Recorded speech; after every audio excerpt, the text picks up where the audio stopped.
Welcome back, everyone, to the Life Midwest podcast. This is episode 5. Can you believe it? Already at number 5. I'm Kevin alongside my buddy Wes here. Howdy, howdy.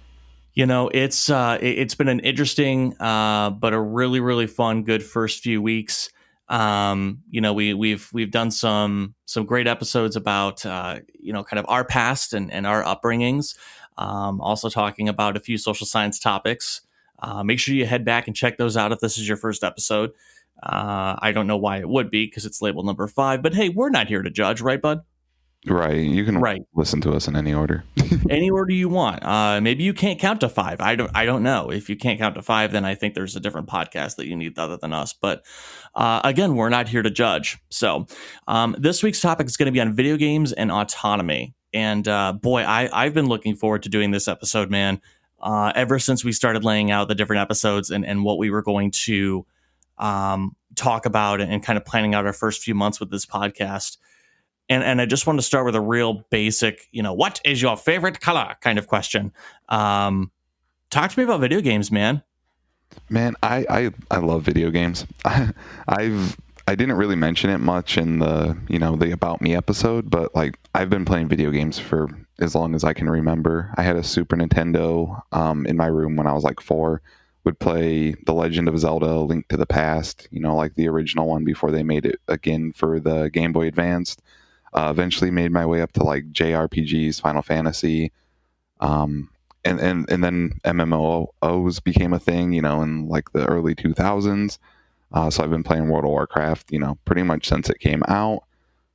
These days, you can catch me on Among Us, being the imposter, or acting sus, or whatever the kids do.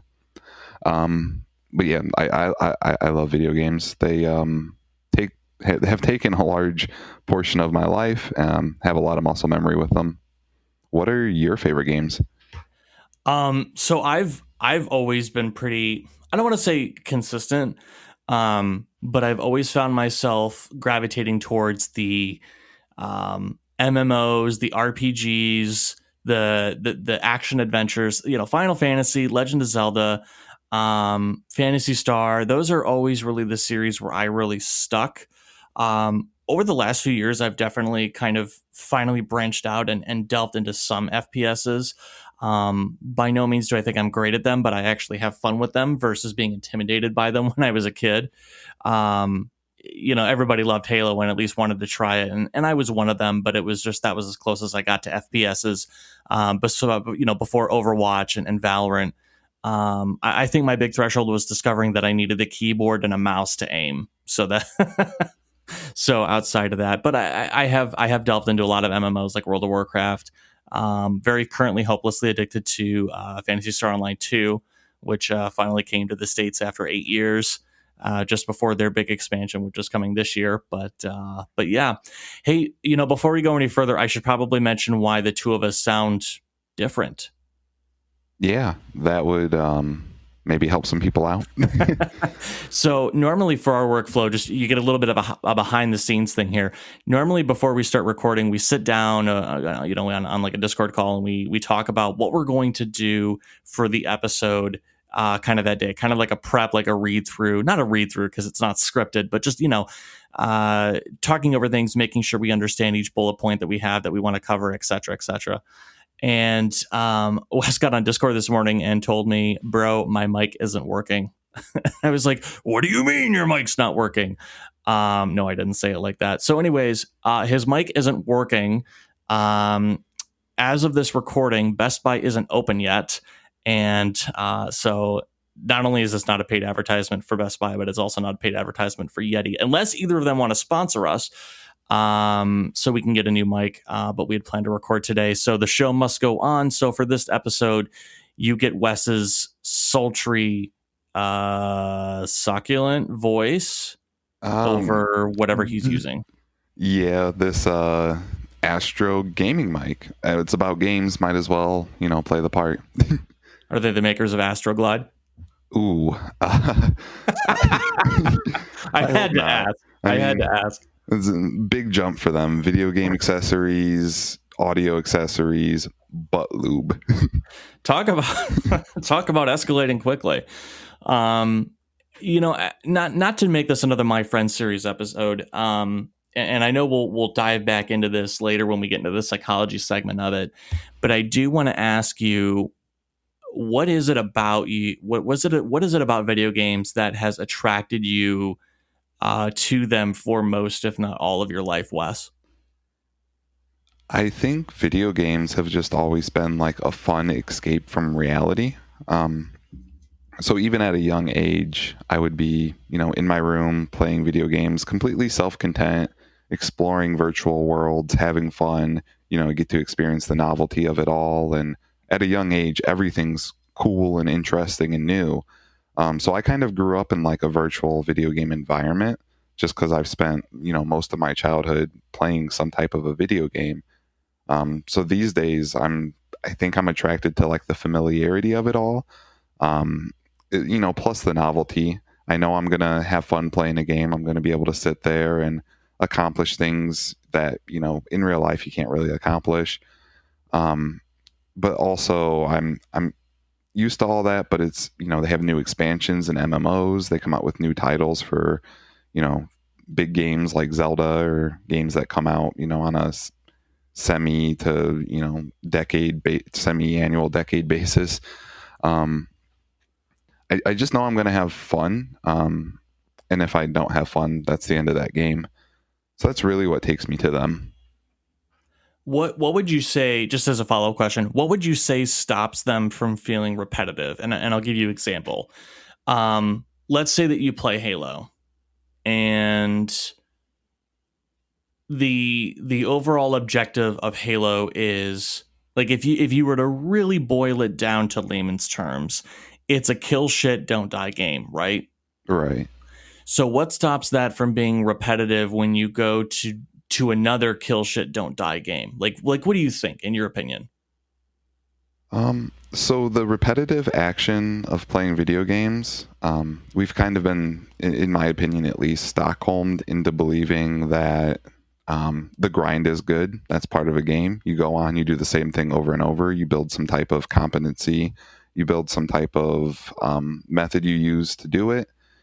And the new games, it's generally just a change of scenery type deal. Like if you're going from one MMO to the next, it's pretty much the same game. Go talk to this person, maybe watch a cool cutscene, go kill some shit, collect items, turn it in. It's all the same game within a genre. You just get like different skins, different reworks, different stories, different perspectives. Um, so, like first person shooters, for example, Halo, you get high fantasy. It takes place in the open universe and worlds we've never experienced. Call of Duty takes place within, some version or some retold version of our history. It's if you like a certain genre, what keeps you coming back is that genre keeps getting recolored, gets a new skin, and will ultimately remain relevant and fun, assuming you like that kind of thing. I feel. Not to make this a My Friend series part two, out of Wes's life here, but I'm curious on the purpose that video games have served you in your upbringing. Um, Tell me about that. So for me personally, video games, served quite a few purposes, especially at the younger ages. Like, so my first game, Legend of Zelda, A Link to the Past, as people know it here in the U.S. I always, until it came out with that name, I just always knew it as Zelda. And then in Japanese, it's The Legend of the Triforce. So whatever the hell we want to call that. But there is a lot of reading in that game. So, 4 years old, coming across words like the legend continues, there was a big calamity and the world was destroyed. I was able to learn, some concepts in like legend telling, mythology, and just like the words and vocabulary, even grammar and syntax that goes along with it. At 4, you're in preschool, you're, making shapes and numbers and letters and gluing together cotton balls on a plate to make a lamb or whatever. But I was getting like a supplemented education, I feel. There's context you can learn from games, such as how history goes or how other cultures think. And obviously at that point wasn't categorizing to that level, but I think that significantly fostered learning in the future. Just being exposed to all the different, um, big words, all the different concepts that I would have to ask someone about, like, "Hey, mom, what's a disaster? What's a calamity? Well, what's a hero? Why are there heroes?" And so like that really helped. At a certain point, though, I feel like it kind of went out of control, especially like in my teens. Video games were just strictly more important than school, which, in the My Friend series, I talk about just how much I did not like. So, not liking school, really liking video games. Turns out I played a lot more video games than, you know, actually learning or anything like that. Um, I discovered World of Warcraft pretty early into the game. It came out in like 2005, I believe, and by 2007, I was already playing it, pretty consistently, 12 hours a day almost.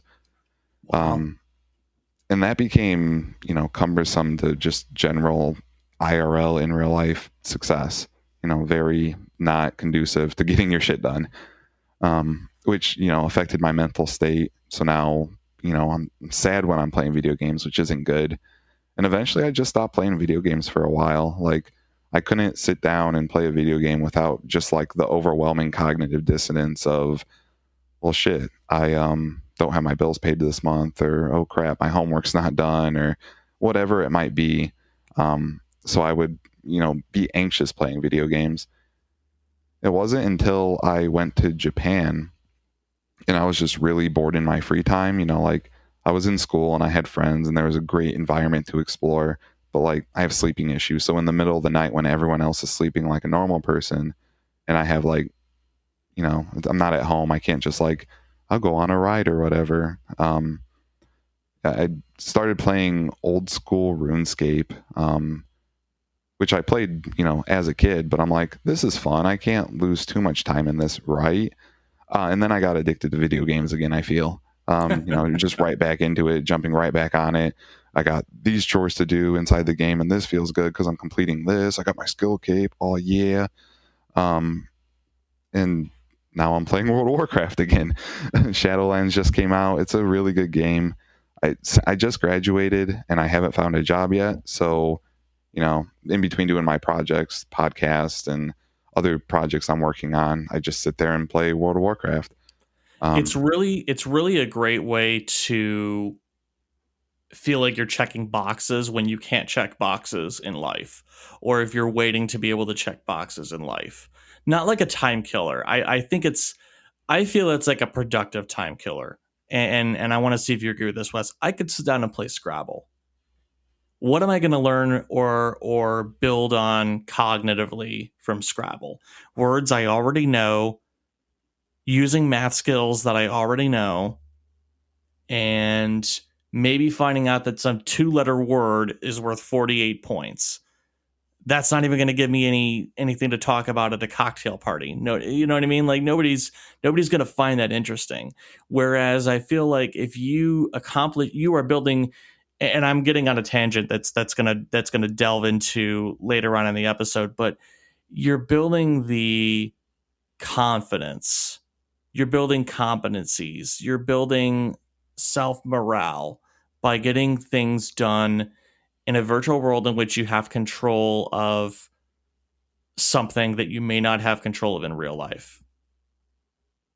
Yeah, absolutely. I experience, online games, you talk with a whole bunch of different people from around the country, sometimes out of the country, but they have servers separated. So generally just people within the country. But there's a lot of people who make connections through, World of Warcraft and other similar games. Someone was telling me on Discord just the other day how they think they got hired because their interviewer or their current boss during the interview was also playing World of Warcraft. So when he said he played that in his hobbies, they got to talking, and um, so and I'm assuming they would be talking about like what I accomplished in the game. I'm good at this and not so good at this, and it's more than just a time killer. It can be a networking opportunity. And it can also, you know, in that time that you're not accomplishing things, it can award you with the dopamine that says, I accomplished something, and give you a little bit of pep in your step for the day, perhaps. Right, right. Think about how somebody goes through the project of restoring a car. That may not sound fun to you. There are people that it does sound fun to. It's the same thing, I feel like, especially in an MMO, which stands for massive multiplayer online, by the way. Um, like just video games where there's just a plethora of people playing the same thing, and they're all online and they all connect to talk to each other. Um, there's a sandbox type of element to it where you create your own thing, or you do your own thing, or you carve your own path. And it's the same thing as when you buy a junked out 74 Trans Am and you decide what you're going to do with it. And I think a lot of people fail to make that equation because you're not physically doing something yourself. So with that in mind, I kind of want to go into the next section here of the teaching segment. We've kind of already talked about why people play video games, right? Something that's new, it's exciting. Maybe you're bored, maybe you need to find something to do. We've kind of already touched on those things. But eventually I feel like people would play video games to build to this mastery level, or building some sort of competency of teamwork or effort, um, to where you're at, not looking to plateau, but you're just looking to reach this hierarchy level of a certain type of skill, whether that's aim, whether that's knowledge in something. Wes, do you have some good examples for this?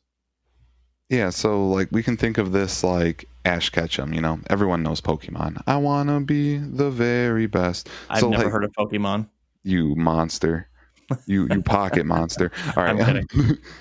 So yeah, like if you're a professional sports player or someone aiming to be a professional athlete, you know, you're working on your mastery of those skills within that subject. So, you know, football, you're throwing, catching, tackling, running plays.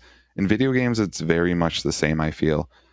Um, just playing an online game that involves like player versus player combat, it feels real bad to just be like instantly bodied, instantly killed.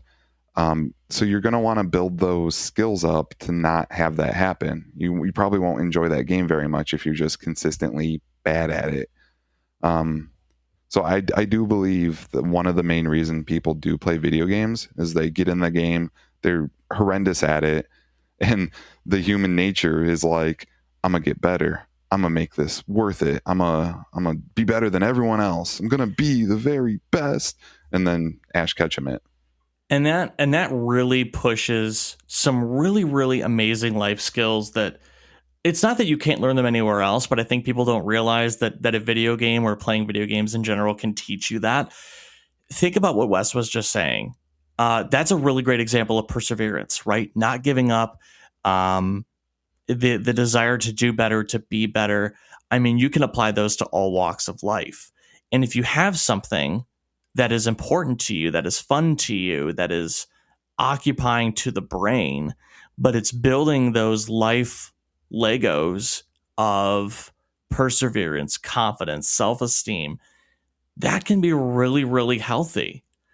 Um, Staying on the subject of why people play video games, I think for me, it's really about the freedom and the autonomy of, um, there's just this open world that I can do and explore or do what I want, and there really isn't any consequences within that world. My mom can't tell me what to do. I'd like to see my boss tell me no in here. There's, even if you don't actually have those thoughts, there's that subconsciousness there that's going like, I am free to do what I want. And it's not like everybody's like, oh, they're just slaves to their own life and they don't want to blah blah blah. But it's just, there's that autonomy, that freedom. I'm trying to think of better words to describe it or explain it. But you're in control and you do as you wish without consequence. It's like the free will. A lot of people will argue doesn't actually exist in the overworld or the real world. You can't just go up and like Grand Theft Auto, for example. You can't just go up and punch people, run them over with your car, but you can safely explore that in a video game. You can. When are you going to be able to hijack an airplane in real life? You know, barring being a terrorist and like that being your main goal, you're probably not going to be able to do that. But you can experience that stuff. That's like true freedom. I can go. You can open up a video game for the sole purpose of role playing. Like no one's going to tell you what you can and can't do. It's literally a sandbox. You get to be who you want to be when you want to be you. Which you take society out of it. Sure, online games have society aspect to them. You're dealing with people who exist within the society, but they're also there to have fun and also experience autonomy, you know, free will, the ability to do whatever the hell you want. It sounds like some of the things that you were talking about just now, as far as like, I don't know why I'm laughing, but running people over with a car, which is really a novel thing to do. You should never do. But it's just this exploring real world physics, safe kind of that safety and simulation, that like power fantasies, being able to take risks vicariously. Like, okay, let me give you an example. So I'm 6'3" and I'm deathly afraid of heights, but maybe I want to feel like I can actually do that in some sort of virtual way without feeling like I'm going to die when I do it. So I go into a video game like Mirror or Spider-Man, where I can just literally jump off a building with no consequence and actually get, yeah, like you're not actually experiencing it. But I wouldn't be able to because I'm deathly afraid of that experience. Does that make sense? Do you think that there's like an element of that too, Wes, where like that's attractive to people? Yeah, absolutely. It's like taking risk vicariously, you know, through the game. You have a safety within the simulation. Um, in World of Warcraft, for example, if you fall, you will fall to your death in the game. So when you accidentally walk off a cliff, my like for me, example, my stomach drops like I'm actually falling because I'm Yeah. anticipating the splat below. Like my character is going to die. I'm going to have to run back and, you know, not be dead. um, but yeah, like it's I think it's being able to take risk within a virtual environment that is super satisfying to me, at least, and I think a lot of other gamers will agree that that's something cool to experience. Yeah. And of course Yeah. I don't want to like run people over with my car or whatever, but you're telling me you've never had those thoughts on the highway, this person's going so slow. Well, in a video game you can just ram into them as quick as possible and be like, move bitch. Yeah, that appeals to me, at least. I'm glad that you have that outing. That's great. I'm very happy for you. Let's also talk about competition and battle. Um, I think that depending on the genre that you're attracted to, right? And I'm really going to stick to Overwatch on this one because it's something that I'm very familiar with, and that I play and spend a lot of time on, and have since it came out. It it really makes for, depending on the game, if you play that type of game, a safe competitive environment. Um, Maybe you're not great at aiming a firearm or a paintball gun, whatever. Like let's say that all your friends like paintball and you're like, I'm not really good at it, blah blah blah. But you still have that competitive mindset. It's a great way to kind of unleash that competitive um, itch that you might have, or fixing that itch to prove your skill. Whether that's on your own, or on a team-based game like Overwatch, which is a team-based game. I'm adding people who think they can carry. Is that a segue for toxicity within gaming? No, but it can be.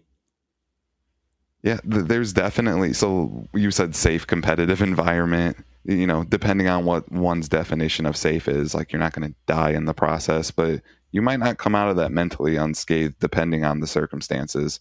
There are a lot of children that play video games. A lot of people with less of a um, social perspective, or someone with like not developed complete empathy on the other side of a microphone after killing you, just like, you're bad, you should feel bad.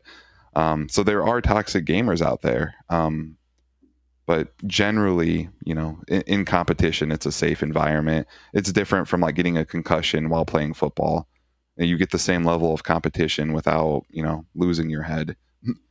Right. And rather getting into that tangent of why are people mean in video games, or doing like a second part episode in this, I'm going to point you back to episode 3, perception, attribution, and empathy. This guy's bad at video games. He's such a piece of crap. Or why is this guy being mean? Why is he being so rude? I've never met this person before in my life. You're attributing this to actions because it's unrealistic. Let's just try to have more empathy and assume that they've been on a losing streak and having a really bad day. Doesn't excuse their bad behavior.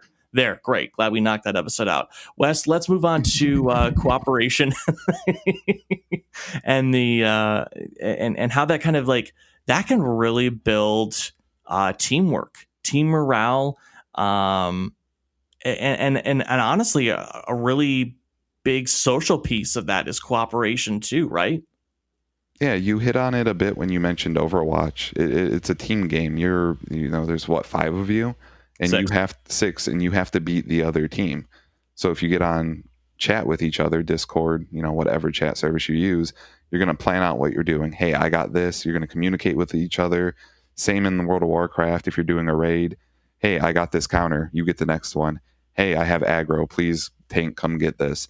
A lot of communication building. If you're not good at communication, you're not going to be good within these team-based games. So a lot of young aspiring gamers will learn these transferable skills such as teamwork, cooperation, and communication that they can then carry over to their future job, their whatever career they may be doing. And it's just so interesting how there's there's so many people out there who don't realize this, I don't think. Or maybe they just assume it's an excuse to play. But I think that there are so many life skills to gain from video games, and people don't realize it, and there's that stigma because all people see are the worst of situations, and how it can be addicting and not a time consumer, or really mess with one's priorities, or they could be more successful in life if they didn't invest so much time in a virtual sandbox, things like that. Before we go into the psychology portion of that, though, we're going to take a really quick break from our sponsors, and we'll be right back on the other side of the break.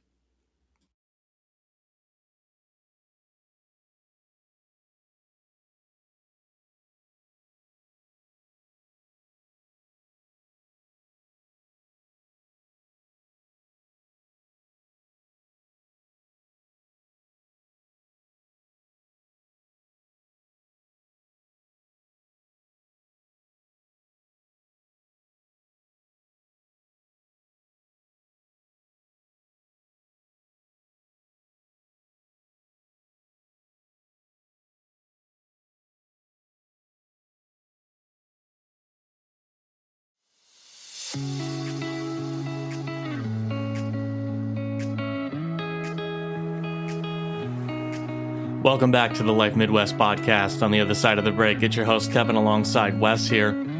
Hey, if you're looking for ways to support us, we do have Patreon that will be at a somewhat functional level by the time this episode is published. Link will be in the description. We also appreciate all of those ratings and reviews and subscriptions on your favorite listening platform. Share us with all your friends. Tell us what you think. We are going to eventually start a segment where we start reading the ratings and reviews and shout outs that we get. A little bit of shouting out you for shouting at us kind of thing. You can also reach out to us at support@thelifemidwest.com. Shoot us an email if you have something to say or any questions about things that you hear on the show. We'll eventually start a segment on that too. We really want to get some listener interaction going here, and I know Wes is excited about that too. Yes, sir.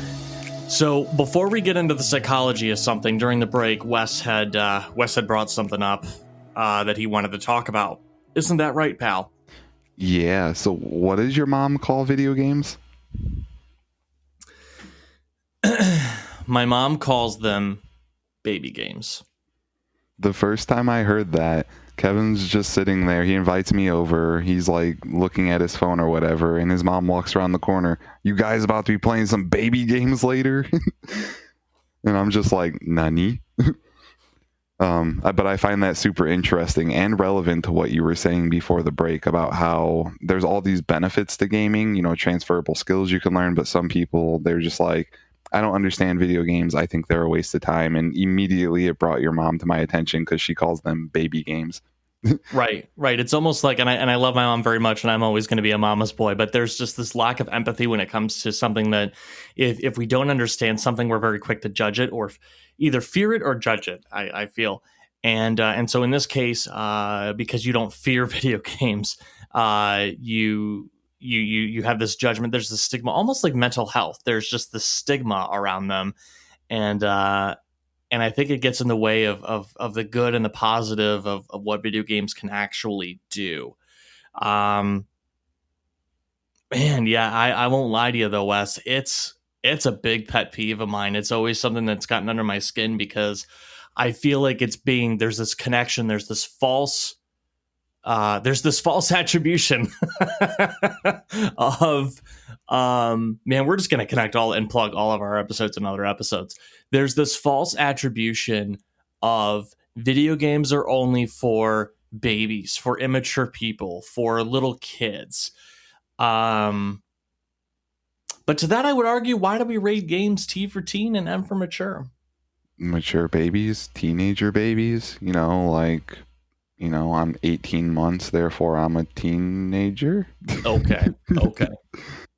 So, since we're talking about baby games, today's episode, video games, I figure it would be fun to look at the psychology behind it. And it's gonna be easy. I'm making one connection here. It's just one psychological model versus video games. We're not gonna bog you down with details. But in the field of psychology, there's this very famous model called Maslow's hierarchy of needs. You've probably come across it if you've, even looked at a college. For some reason, it was brought up in like 90% of my classes that involve the social sciences. And Maslow's hierarchy of needs is just a basic pyramid. At the bottom, you have your most basic, and at the top, you have the ones that come after that. So the pyramid kind of looks like this. You have your basic needs at the bottom, your psychological needs right above that, and then some self-fulfillment needs. So when looking at video game players and then looking at the Maslow's hierarchy of needs, we can kind of draw a connection between the types of people or the demographic of people who will be playing video games. So looking at the pyramid, psychological needs, food, water, warmth, rest, you can't get those from a video game. And if you don't have those are what you're focused on. It's generally easy and safe to assume that if your physiological needs are not met, that's what you're working on having met. You're probably not working on alternative sandbox needs within a game. You're working on those. Next, within your basic needs are like your safety needs, security, safety. You're not worrying about your life. You have time to think about other things. Next, we have the psychological needs. And this is where video games can come into play. So belongingness and love needs, intimate relationship, friends. If you're in a close-knit guild in a MMO, you're getting your friendship needs. And if you meet someone online playing video games, you might even get an intimate relationship. But those types of things, the psychological needs can come from video games. And if we're looking at children, for example, probably the majority of people who play video games, they have their physiological needs met if they're playing video games. Their food, water, warmth is all taken care of by their parents. Security and safety, their parents cover for that. So now they're just meeting their psychological needs in their video games, getting those friendships, getting intimate relationships possibly. Next on the psychological needs is esteem needs. So prestige and feeling of accomplishment. This goes into really well what we were talking about earlier, mastery and competency of a skill. You get to feel a little bit of pride when just last week you entered the game and you were getting, killed left and right by better players, and now you're at the top of the leaderboards. So you can fulfill those needs within video games. A lot of people, will fulfill those with like school or sports. I get straight A's. I'm an all-star player. And some people choose video games for that outlet. The very top of the pyramid is self-fulfillment needs. So actualization, sorry, achieving one's full potential, including creative activities. And this goes into honing your skills, becoming better, meeting your goals in your video games, the self-fulfillment of it all. Oh, I feel so accomplished and so good about it all. I got my dopamine drip on active. I just completed that quest line. It took me all weekend. Damn, does that feel good. And the reason it's a pyramid is because you're probably not thinking about that stuff if the bottom needs are not met. When we look at some of the best video gamers, it's probably, and this might be a bit of an extrapolation here, I'm kind of talking out my ass, I would assume that a lot of them are people who have those needs covered, their safety, psychological needs. They have some type of understanding that there's people that care about them. That way they're able to put all of their energy into just being, the Ash Ketchums of the game, the very best, like no one ever was. That's actually a really good way to put it, and I would make that argument too. I would say that to what you said earlier, with when it comes to children, their basic needs are met and they're taken care of by their parents. When you're an adult, you're providing your own basic needs for yourself, and and I think that's why, and maybe maybe I'm talking a bit out of my ass here a little bit too, but I feel as though that's why video games are attributed to immaturity, because less people do them the older they get. But really what it is they spend more time fulfilling their basic needs and they don't have time for those things anymore. I would strongly make that argument. So I know there's 5 levels of pyramid here: physiological needs, safety needs, belongingness and love needs, esteem needs, and self-actualizations. But there's the 3 categories within those: basic needs, psychological needs, and self-fulfillment needs. And I would argue that the people who dependently play video games for psychological needs are the ones who are not necessarily antisocial, but maybe there's a bit of a social deficit there. Whether they want that social deficit, like they don't really care for people unless they're super like-minded like them. It's just really interesting, this figure here, which we're going to have linked in the description of the podcast. But it's just really interesting to look at it and kind of evaluate that and go, wow, there are people that I have met who are definitely at the psychological needs aspect for video games. But then there are also, like Wes said, the streamers out there, the people who are the best of the best, they probably have their psychological needs met elsewhere in life. And so now they're just working on self-fulfillment needs. And those are really the best. And that's not to assume that, like, if someone's shit at the game, that they have a shitty life. I mean, I guess you could make that sort of extrapolation, but that's not what we're trying to convey here. I think there might be a correlation between like longevity of time spent within a game and your skill within the game.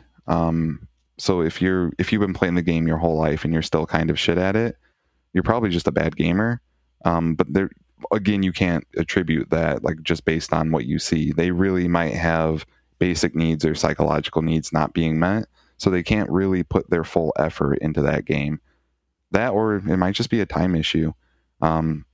Like, this is a very loose comparison between Maslow's hierarchy of needs in gaming. So like, you can't just assume this is going to be the truth. You can't look at someone and see like, that guy doesn't have his physiological needs met because he's a very bad gamer. No, but what we are trying to build is empathy here. I feel like we're talking about empathy again. Always. Every time. Yeah. Which is good. It's a healthy thing to try to tie it into as much as possible, but I definitely feel like it drives empathy and understanding and better outlook for our fellow humans. I think that's the basic and gist of that. We're going to provide a link to a website that just quickly talks about Maslow's hierarchy of needs. they don't necessarily draw a connection between the model and video games. That's what we're doing here.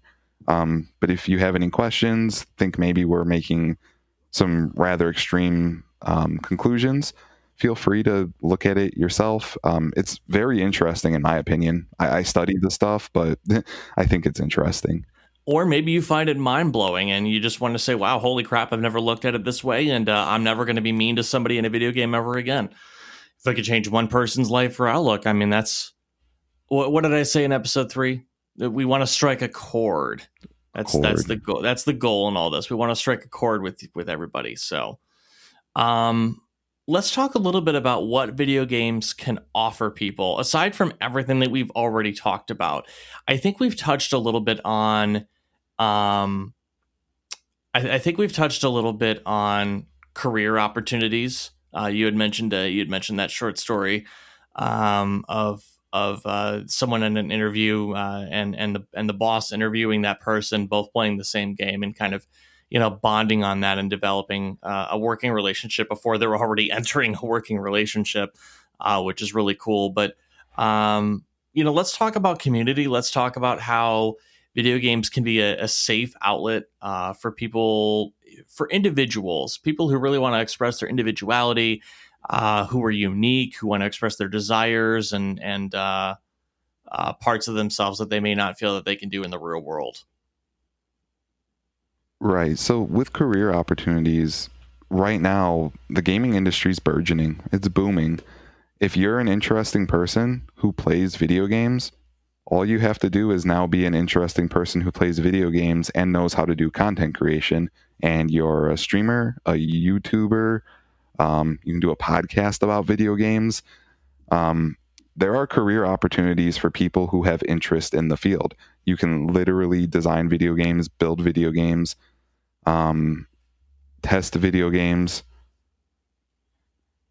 But the career opportunities are there in the realm of video gaming. Of course, there is the example of the person who bonded over video games to further their career. Well, not necessarily to further their career, but resulted in furthering their career. But video games offer a lot. I mean, number one on my list is probably they're hella fun. And humans need to have fun, in my opinion. There's that saying, all work and no play makes, whoever a dull boy. So it's an outlet for, your creativity. You're able to spend some free time in a virtual world, do whatever the hell you want, and maybe build some community, build some connections, build some transferable skills. And it's a safe outlet for that kind of stuff. You can't just go running through the town blowing stuff up, whereas in a video game you can do that if you're into that. You can't just go blow off steam by shooting a bunch of people. In a video game you can do that. And I don't think that transfers to the real world. I don't think because you're playing video games you're going to go out and act that out in person.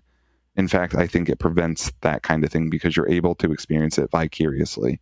And let's talk about one more thing real quick that you can benefit from video games, and I suspect a lot of people have. So learning real life consequences within a game. So games reflect our reality, much like a movie or a TV show. Humans made them for, to be consumed by humans. I don't know if I'm making a crazy connection here, but there's the show Black Mirror. When your TV's off, it's a black mirror. It's the reflection of human society that comes through that TV. And video games come through a TV, a monitor, whatever. Same concept, in my opinion. So in a video game, it reflects human reality. So you're able to kind of play with that reality. In Grand Theft Auto, if you run a person over, the cops chase you. Very much will happen in real life. You're learning consequences. You fall off a cliff, you die. You stay underwater too long, you drown. You attack someone a higher level than you get your shit kicked in. You learn these things in life. Like in a game, I'm going to see what happens when I attack this really big guy. Well, I got my shit kicked in. In real life, you might have that same thought, but then you're like, nope, I know how that happened. Saw it play out in a video game. Let's talk about the benefits of gaming at various ages. I feel like it doesn't connect to the pyramid, so to say. But it does make me think about it. It does make me think about how, as we get older, video games serve a different purpose. a different aid in life. And chime in if you want. I feel like that at a young age, if we have that sandbox type of environment, right? Like let's take a sandbox type of video game and apply it to all three, let's say three different types of age groups here. Um, at a young age, it's educational games, easier kid games, right?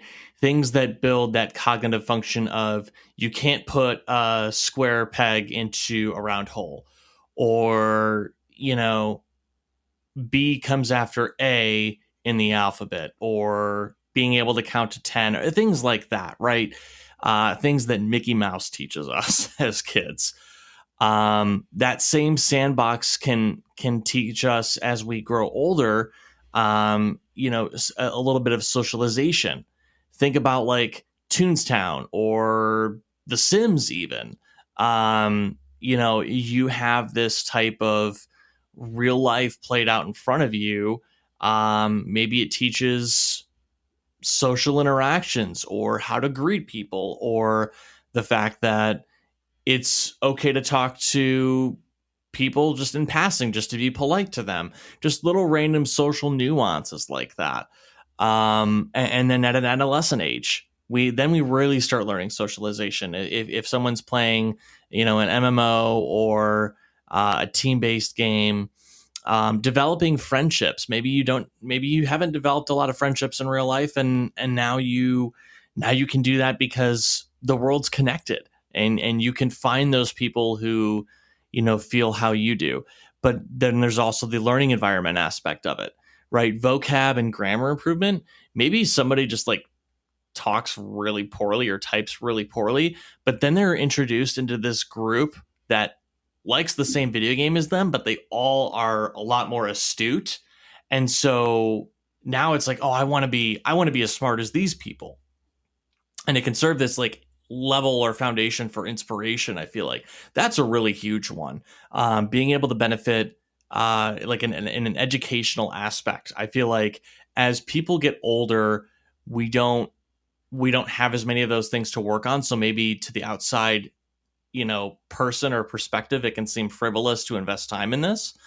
But then like as an adult, then now you're talking like what Wes was talking about earlier with like, it's important leisure time.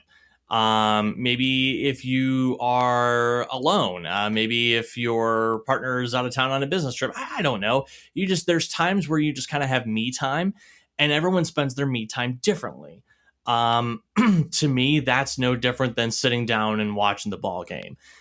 It's something that you do as an adult because that's your me time, that's your self-fulfillment time. Maybe as like an escapism or non-career goals, just personal achievement.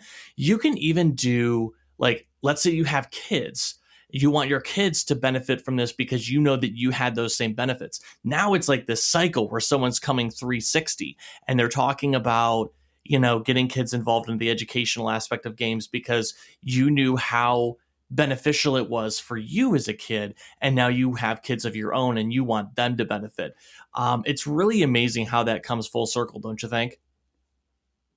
Yeah. In 2021, I think video games, like you're mentioning, it's a generational thing now. Like we were the first generation to really be able to benefit from that. People our age are all having children. It's a family building activity. Especially like Nintendo's a great company for that. Get the whole family together, do some wonky fun games. Mobile phones, everyone you can play Fortnite on like a Texas Instrument calculator probably. Like it's on every device. So like all friends and family can get together and enjoy, especially during quarantine, like some good quality bonding time. You get voice chat, you get a whole bunch of fun games. Among Us comes to mind. It was a huge game for, during quarantine and just recently even, because people can just get on, do a 5-minute game and be done. Or they can do a series of 5-minute games and feel like they're really getting, bang for the buck during their leisure time. And it's on a device that people already have, right? It's not like you need to go and find a Nintendo Switch in the middle of a pandemic. You pick up your phone and you have the game. Right. They're ubiquitous. If everyone has phones, in families, sometimes even the young children have phones. and that's, in my opinion, a good thing. Some people might say that's a bad thing, but I don't want to get into that. Yeah, everyone's a different type of parent. Right.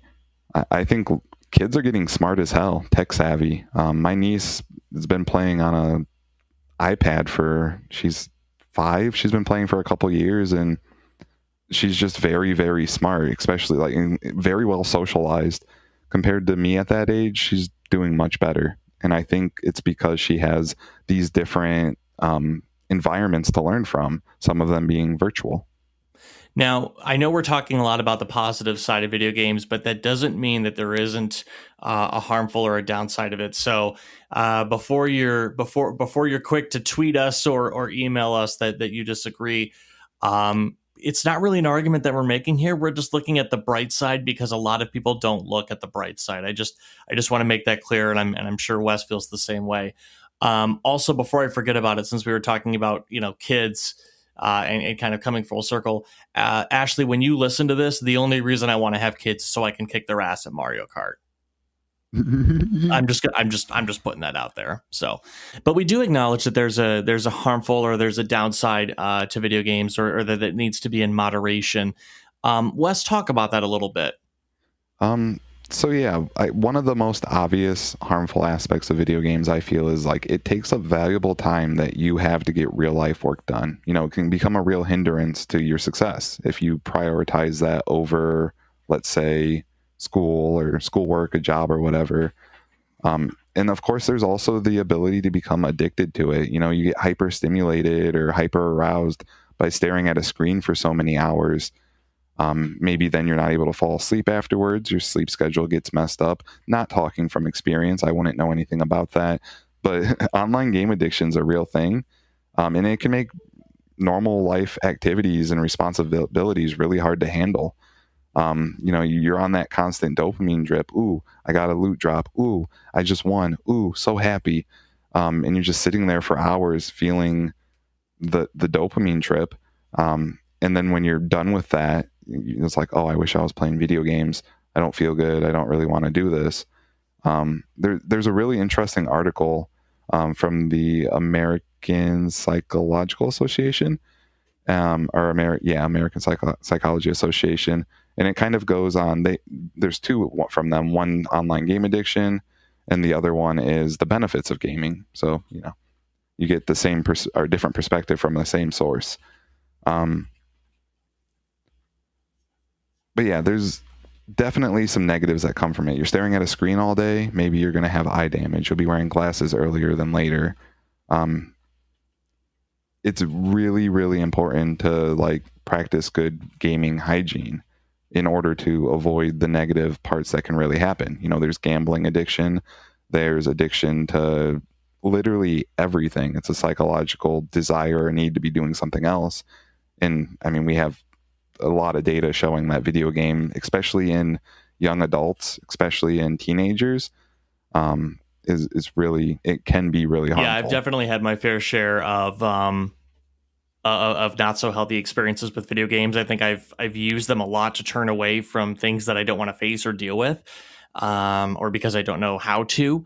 And so and I think that's great in a sense, but I think there's a point where it becomes overwhelming for the people around you, and it tends to kind of drive them nuts.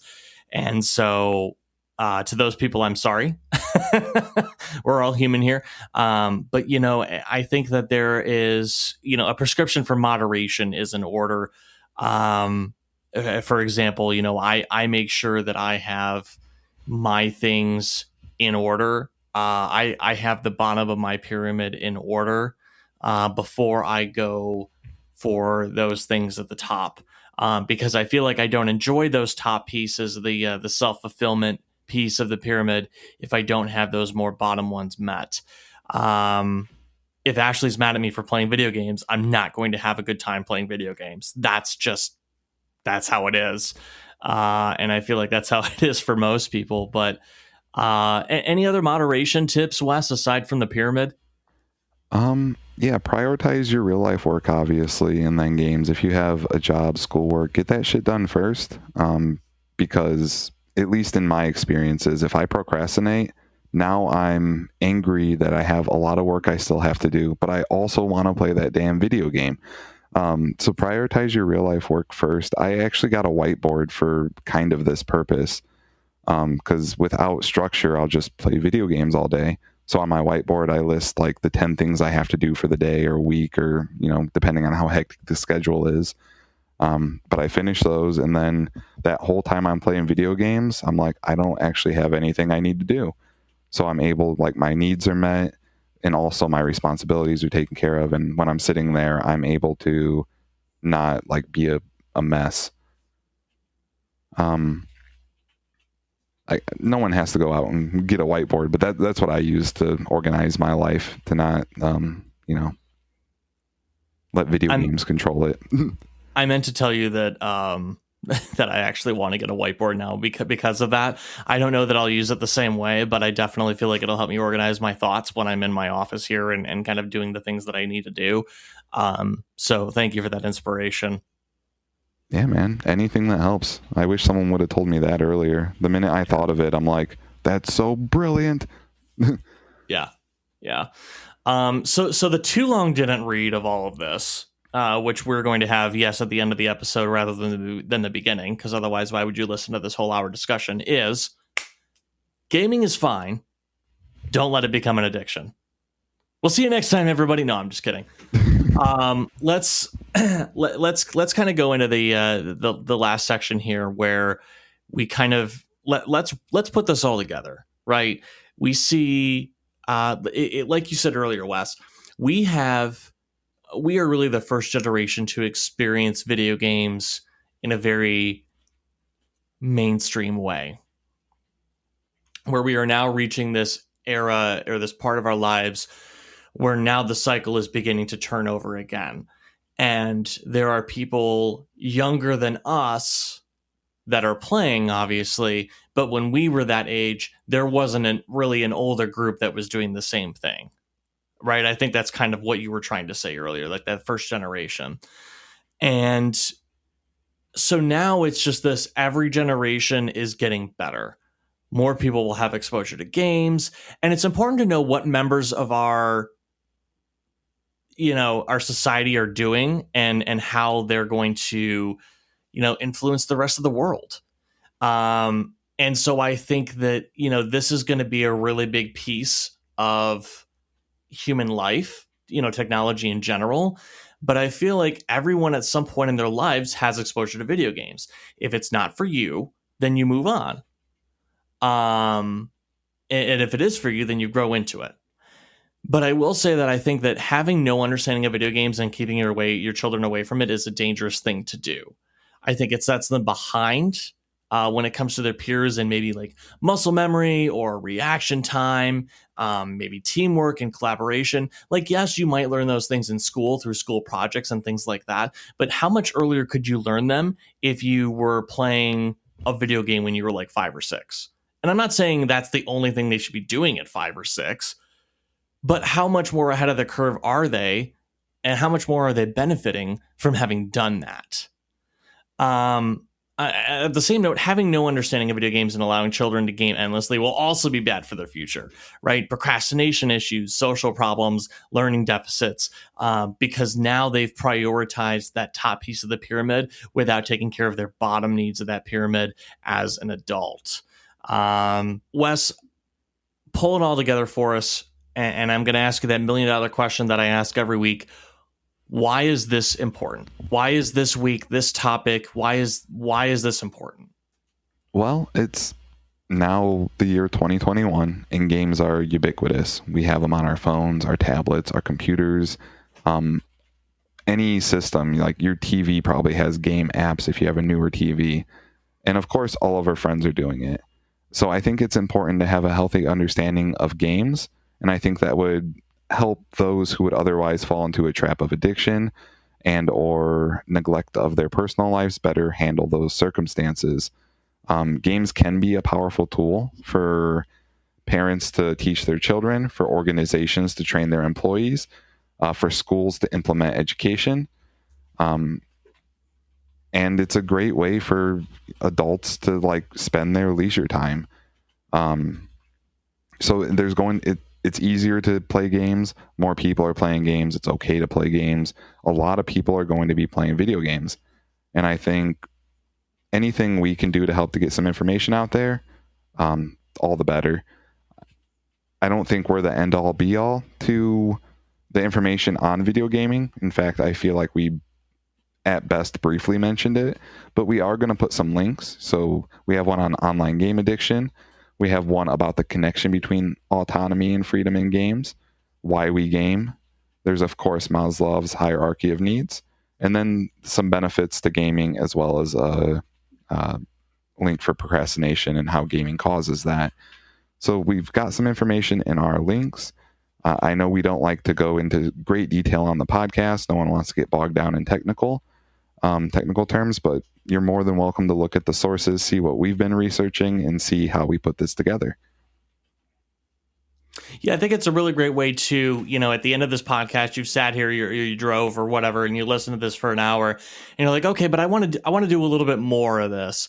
That's the purpose of the sources, is not only so that, kind of not just proof that we're just, talking out of our ass for an hour, but hey, we did the homework. Here's the homework. And if you want to read up some more of it, maybe you interpreted it differently. It's like Wes said, we're not here to be absolute. We just, we come together with two microphones and we say, hey, this is what we read about. And we talk about it while living in the Midwest. Folks, it's been a pleasure. Wes, do you have anything for us before we head off? Just one last thing. Kevin dropped the email earlier. That's support@thelifemidwest. If you have any questions about our sources, if we said something just completely wrong, you're an expert in the field and you know better, please let us know. We also like to learn. So if you want to get a hold of us, please do. And I feel we would love that. You can also email us if you like something too. We are a glass half full podcast. So if you have something positive to say, use the same thing. Use the same email, support@thelifemidwest.com. Reach us at all of our socials here at The Life Midwest. And we'll also have a link for the Patreon. That will be live by the time this podcast is published. Folks, it's been a really, really great week talking about something so relevant and near and dear to both of our hearts and hopefully yours as well. But that's all the time we have for this week. So, Wes, what are we talking about next week? Next week, we're having a friend on, right? Fuck, I don't know what we're talking about next week. I caught him off guard. Oh, God. Hold on. iCloud.com. Let's check out this list. You son of a bitch. I thought you would know. Lois, I swear to God. I swear to God, Lois. So next week, we're doing a little bit of a switch up. We're going to be talking about media, specifically social media. And is that actually media anymore, or is it telecommunications? It'll be interesting. I don't want to spoil too much. All right. Well, if we're not in the business of spoiling things, then I guess you'll just have to tune in next week. We'll see you then, folks. Bye-bye. Bye.